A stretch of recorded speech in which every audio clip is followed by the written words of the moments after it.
ოპოზიცია დგას ძალიან მნიშვნელოვანი გადაწყვეტილებების წინაშე, რაც უკავშირდება ოპოზიციური სტრატეგიის განახლებას.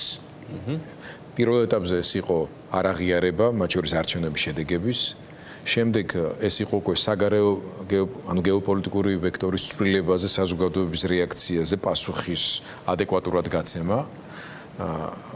ეს დღის ეს რიგში რჩება, მაგრამ ხელისუფლების ცვლილების ამოცანისთვის რაღაც ახლა კიდევ ახალი არის საჭირო.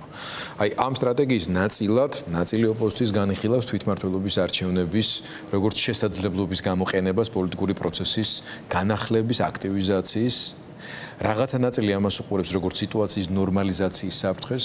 ამ ხრივ საინტერესო იყო კვლევის შედეგები, რომელიც გამოქვეყნდა ბატონ იაგო კაჭკაჭიშვილის გუშინდელი კვლევის შედეგებით.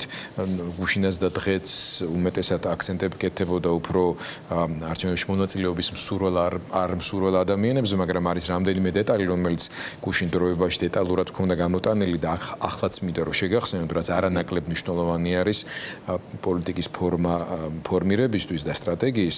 მაგალითად, საინტერესო არის ქვეყნის განვითარებას როგორ აფასებს ხალხი. ამ ხრივ არის საოცარი ციფრები არის.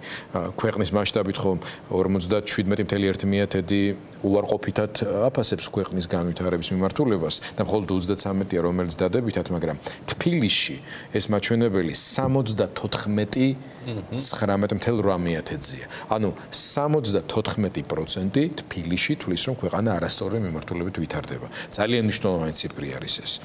ასევე იქ იყო კიდევ ერთი სლაიდი, რომელიც ასე ვთქვათ, ყველაზე მნიშვნელოვანი პრობლემები რა არის და მათ შორის თბილისში ადამიანის უფლებების დარღვევის თემატიკა ამოვიდა ზევით ძალიან, არც არის გასარკვირი ამ დარბევების, აი ამ ახალგაზრდების მგრევალ ლეწვის და შემდგომი პროცესების გათვალისწინებით. თუმცა ეკონომიკური კომპონენტი, რაც ყურადღების მიღმა გვრჩება და ამ დროს დიდი პოლიტიკა ეკონომიკური და სოციალური ფაქტორებზე რეაგირების გარეშე არ კეთდება, ხო? ხალხი როგორ ფიქრობს და როგორ ამჩნევს. მაგალითადvis უმრავლესობა როგორც საქართველოს მოსახლეობაში მთლიანად 66% თვლის, რომ ეკონომიკა ან სუსტია, ან ძალიან სუსტია, ნეგატიურად არის განწყობილი ამ ტრენდის მიმართ, მაგრამ ამ ხრივ თბილისში 81% მოსახლეობა თვლის, რომ ეკონომიკის საქმე ცუდათაა.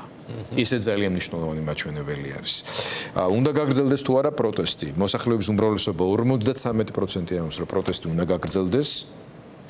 32% მესამედი არის ამ მოთხოვნაში საერთოდ ძალიან კატეგორიული.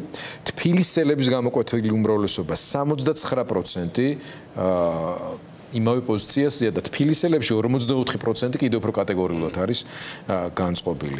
რეგიონში ოდნავ განსხვავებული სიტუაციაა, მაგრამ ეს მთლიანობაში სურათიდან ამოვარდნილი არ არის.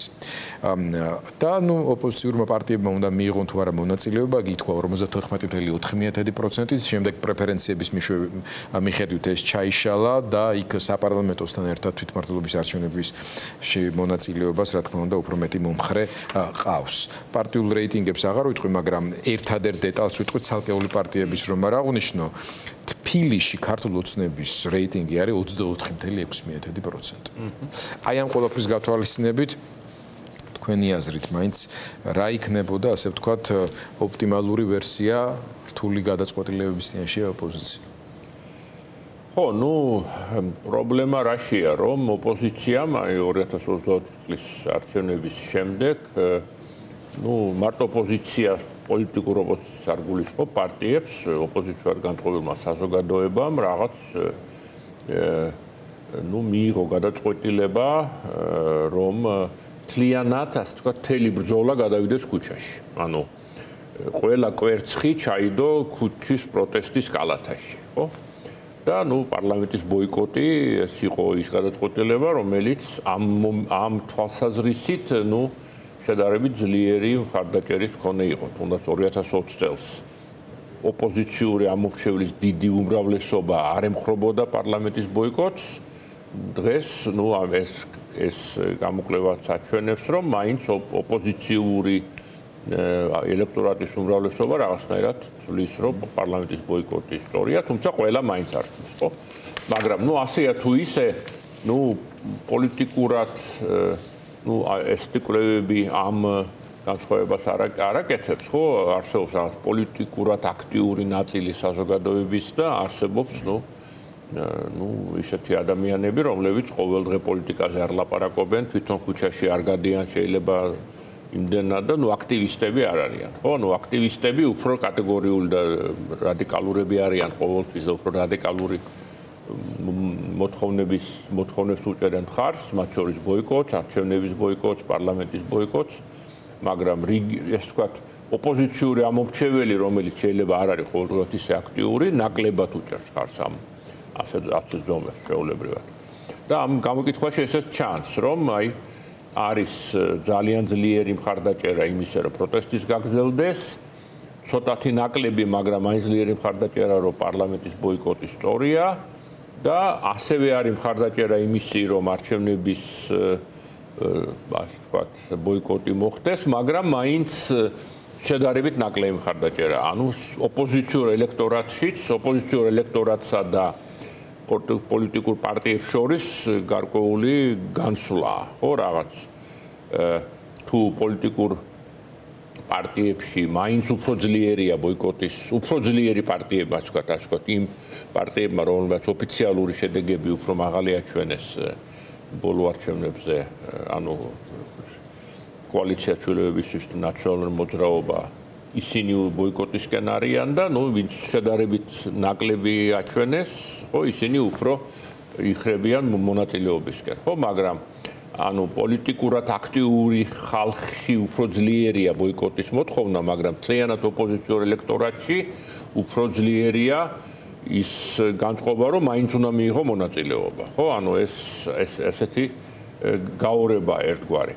მაგრამ რაღაც ჩამოყალიბდა ეს აზრი, რომ თითქოს რა კი ეს სტრატეგია ავირჩიეთ, რომ ქუჩაში უნდა გადაწყდეს ყველაფერი, რაღაცნაირად საარჩევნო ბრძოლაში შესვლა რაღაც ამ ქუჩის პროტესტს დაასუსტებს, ხო?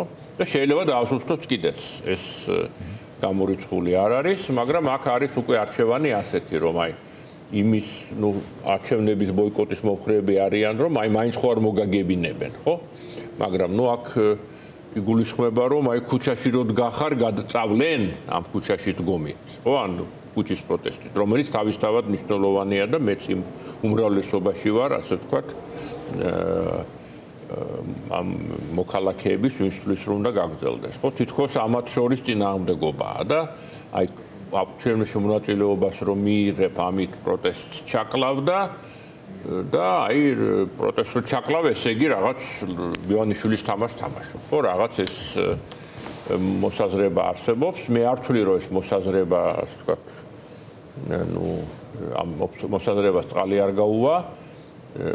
კარგი იქნებოდა ნებისმიერ შემთხვევაში ის, რაც ჩვენს ოპოზიციას ყველაზე მეტად უჭერს, თუ ბოიკოტია ყველას, ბოიკოტი იყოს და თუ მონაწილეობაა, ყველას მონაწილეობა. ეს იქნებოდა ყველაზე ოპტიმალური ვარიანტი. ახლა ყველაზე ცუდია, როცა ასე ვთქვათ, ერთმანეთს უპირისპირდება ოპოზიცია, ერთი მეორეს ან მოღალატეს უძახის, ეს უფრო ასე ვთქვათ, ბოიკოტის მომხრეებში ჩანს, რომ ესენი რაღაც ივანიშვილის თამაშს თამაშობენ, რაც ჩემი აზრით სრულიად მიუღებელია.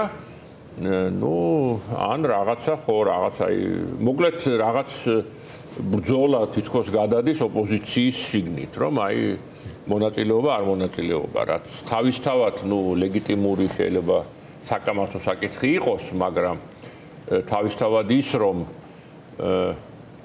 პირველ რიგში პოლიტიკური პარტიები იმაზე არიან გადასული, ერთმანეთი აკრიტიკონ და თან ძალიან მძაფრად აკრიტიკონ და არა რაღაც ვერ ახერხებენ რაღაც საერთო სტრატეგიის გამონახვას, ხო, ეს მაშინ როდესაც შეიძლება ხვალდაზე საერთოდ არც ერთი პარტია აღარ დარჩეს, ხო, და რაღაც ეს ბოლო თვეები იყოს პარტიების არსებობის საქართველოში.